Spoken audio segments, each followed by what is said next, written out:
So, we're going to be talking a little bit about dopamine and how we can counter overindulgence in a world of plenty. Go ahead. Just press the arrow. So, you all probably know me pretty well, but I'm a nurse. I worked in neuroscience and psychiatry, so I'm all about the human brain and everything that goes on in there, as well as just health and mental health and helping people feel better. So, yeah, go ahead. Do you wear that little brain to work every day? Yes, I do. Nice. That's my badge real time.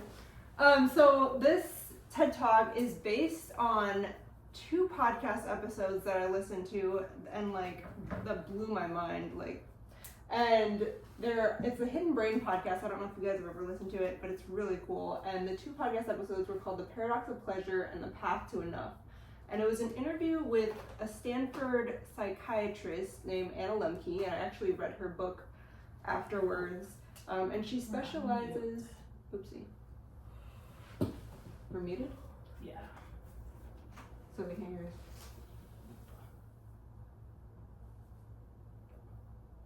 Oopsie. So sorry. Hey guys. All right. What I was saying is that my TED Talk is based on 2 podcast episodes from the Hidden Brain podcast.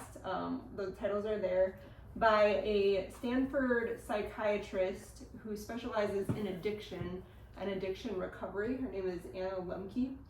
And just had some really interesting ways of kind of looking at addiction and how addiction can apply to all of us rather than just, people who are addicted to drugs and alcohol and sex and gambling and stuff.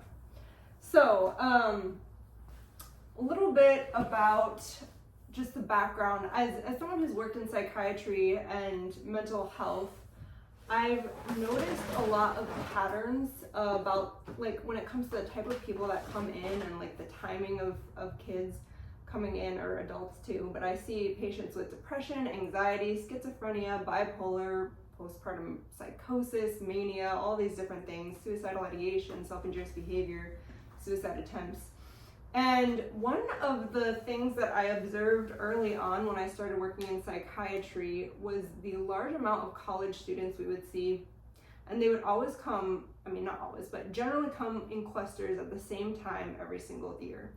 And that would be when school started, the beginning of school, midterms, and final exams. And there's just these boosts in these kids coming in. And as I've thought about mental illness and about kind of the trends in our day and age, I know mental illness is there's a lot more awareness, a lot less stigmatized now. But I've asked myself multiple times, is mental illness getting worse, or are we just more aware of it and more open about it, and therefore we're seeing a lot more?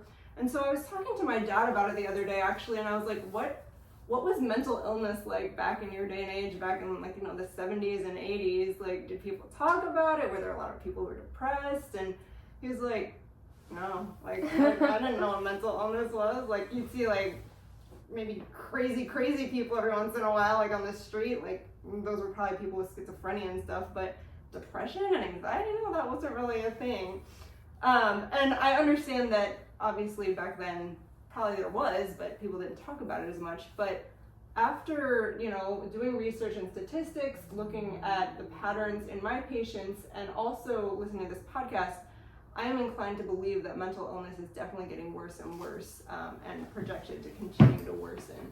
So looking at statistics, for example, just from 2006 to 2018, in teenagers 12 to 17 years old, in 2006, 7.9% apparently around that experienced a major depressive episode. 2018, this is even before COVID, that doubled almost to 14.4%. That's kind of crazy in just a little over a decade. And then there's a study that was done, I think last year, that saw that worldwide, back in the 1990s, there was 172 million people who had incident cases of depression.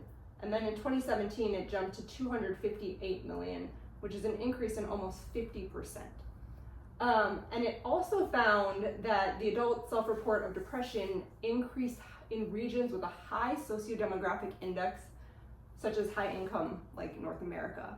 And so you have to wonder, like, why are the places with the most plentiful things that are most comfortable experiencing the highest jumps in depression? So yeah. So I want to talk about our happy chemistry. Let's contrast from depression, and talk a little bit about these neurotransmitters that make us happy. So I'm sure you guys have heard of a lot of these, like oxytocin. That's the chemical you get like skin to skin with babies, physical touch, when you service, socializing, animal therapy. And then you have serotonin, which is more of a calming chemical. And like people with depression or anxiety often take what's called selective serotonin reuptake inhibitors to increase the amount of serotonin that's left in the brain, which helps with their depression and anxiety. But this can also be done with sun exposure, going in nature walks, mindfulness activities. And then there's dopamine, which is the one we're going to be focusing on a lot right in this one, but that's a reward chemical. And you can get that from achieving a goal, eating food even, like reward yourself, right? Having a bath, getting enough sleep. And then there's like endorphins, which are more painkiller ones that you get when exercising, laughing, and listening to music. So these are a lot of chemicals that make us happy. So, when looking at rewards and dopamine release, in a study done with rats, they found that chocolate increased the dopamine release by 55%, sex by 100, nicotine by 150, cocaine by 225, and amphetamines by 1,000. Which I think is absolutely insane. Like, isn't it crazy that we live in a world where we can increase the amount of that chemical by that much and have access to those types of things, which are very unhealthy for us. And yet we do. And that's just the world we live in, especially in these high sociodemographic places. So in her book and the podcast, Anna Lemke talks a lot about addiction, and actually, funny story, talks about addiction in herself. And it all started when she read the Twilight books. She's a physician, and her friends recommended Twilight to her, and she started reading it, and she got completely sucked in. And she read it twice, like it was so good, and then she was like, I need more vampire romance. So she started reading these vampire romances, and then she finished all the ones she had, so she went to Werewolf, then she went to Necromancer, and she found that, then she got a Kindle. And then everything was open to her, and she started reading, and she would stay up till like 3 a.m. This is a physician, like working.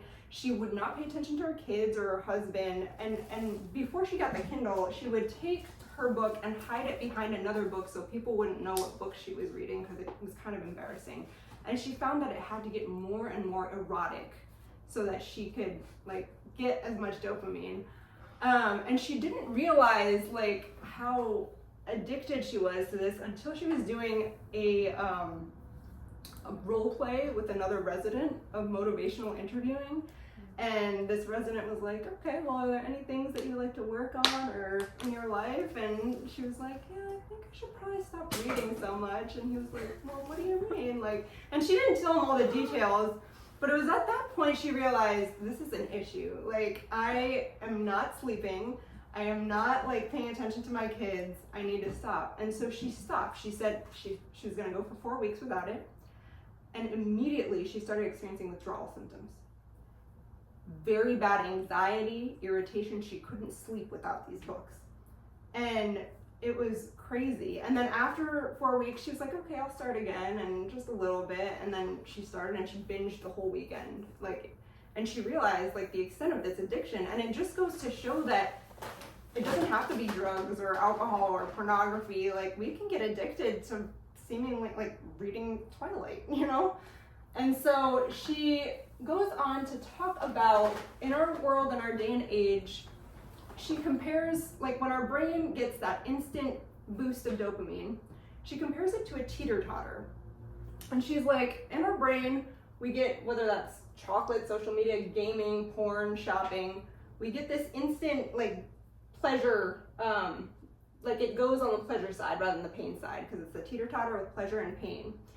And she talks about how the relentless pursuit of pleasure and the avoidance of pain leads to more pain, which is a really interesting idea to me. but it makes so much sense. I'm gonna kind of show you how it works. So we're gonna go to the next. So basically we get this teeter-totter where we're on this pleasure side, but our brains and our bodies are programmed to maintain homeostasis, which is just like, it wants it to be equilibrium.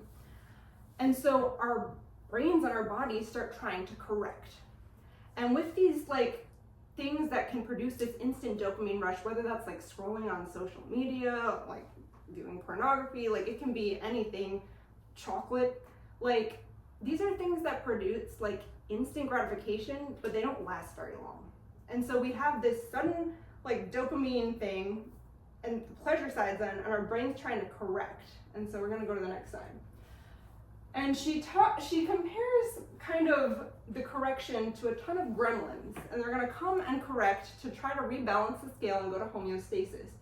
And she talks about this theory called the opponent process theory, which, if I read it, is any prolonged or repeated departures from hedonic or effective neutrality have a cost, which is an after reaction that is opposite in value to the stimulus. So basically whatever goes up needs to come down. So these gremlins that she compares it to come to the pain side and try to rebalance the scale. But first they have to make it heavy enough to go all the way down to the pain side. And that dopamine, it's very short, and so it ends up leaving, and so we're left on this pain area, if that makes any sense.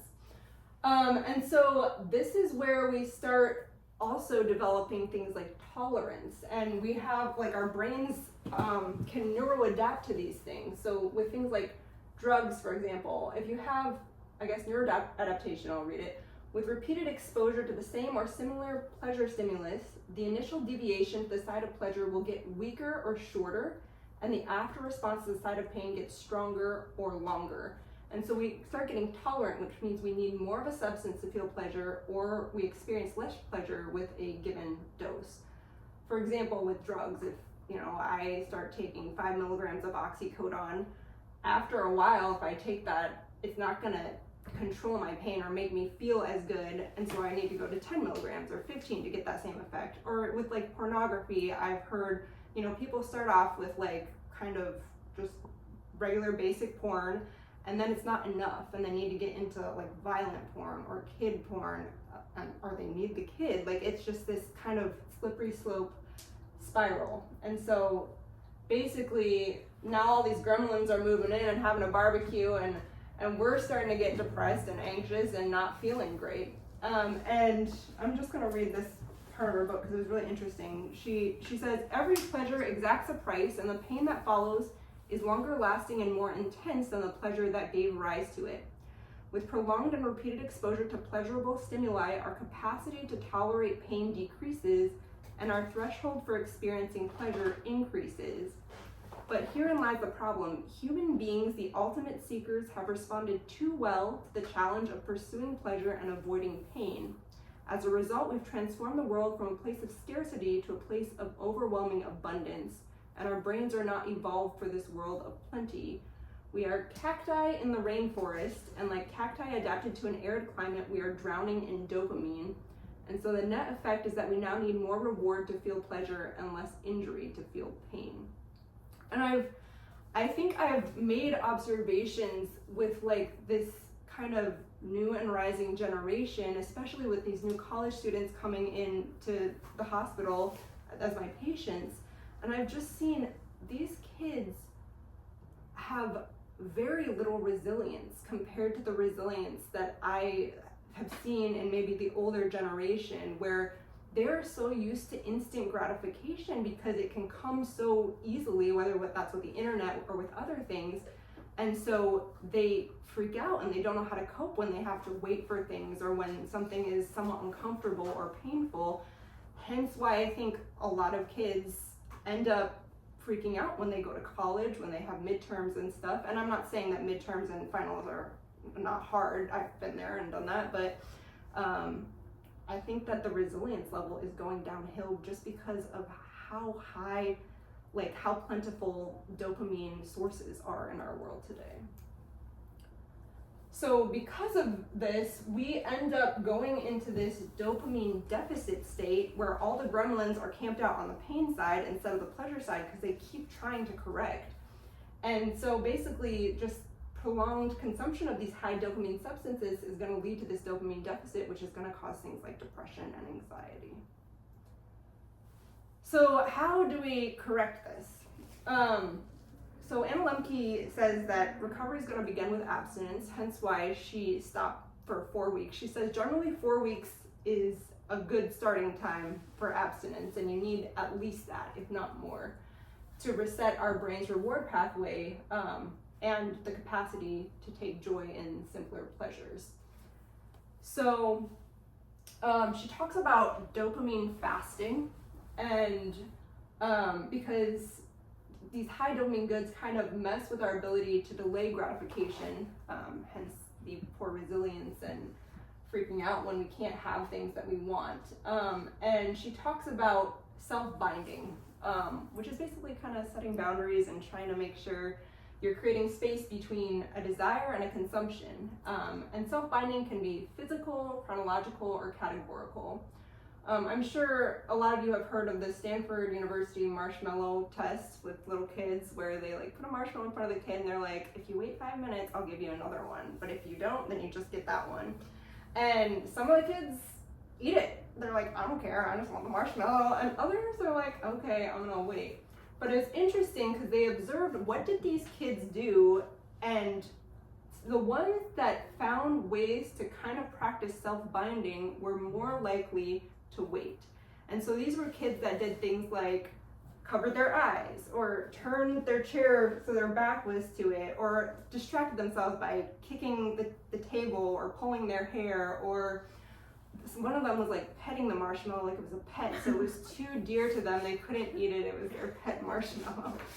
And so when it comes to like physical self-binding, for example, that was like turning the chair or covering your eyes, and that could be things like if I'm trying to like get over a phone addiction, I could maybe put my phone in the car and work it, in my house, and that way I have a less of a access to it.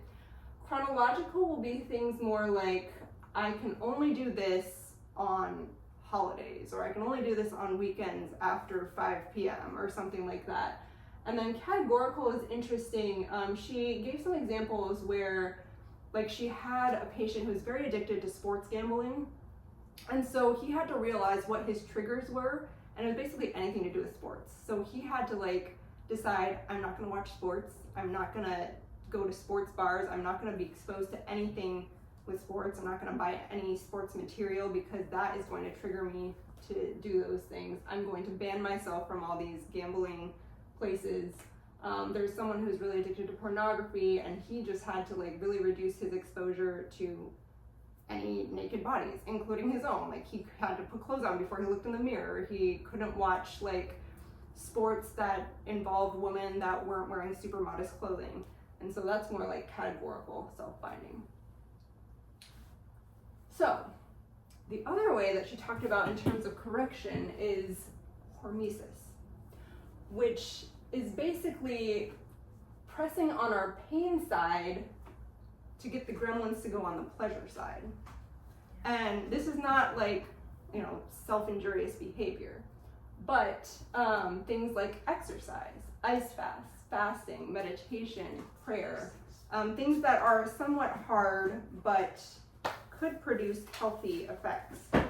And so basically Hormesis, she says, is like a branch of science that studies the beneficial effects of administering noxious or painful stimuli, moderate doses, small to moderate, such as cold, heat, gravitational changes, radiation, food restrictions, and exercise. And some examples she gave was like worms that were exposed to temperatures above like a preferred 20 degrees Celsius, maybe like 35 degrees Celsius for 2 hours, lived 25% longer and were 25% more likely to survive subsequent high temperatures than non-exposed worms. But too much heat wasn't good. Like if they had 4 hours instead of 2, then it would reduce their lifespan. Fruit flies that were spun in a centrifuge for 2 to 4 weeks outlived unspun flies and were also more agile in their older age, able to climb higher and longer than non-exposed. But the flies that were spun longer than that did not thrive. Japanese citizens who lived outside of the epicenter of the nuclear bomb attack, those who had low-dose radiation exposure, had longer lifespans and decreased rates of cancer, got some pre-radiation, compared to the unirradiated individuals, but those living in direct vicinity obviously died.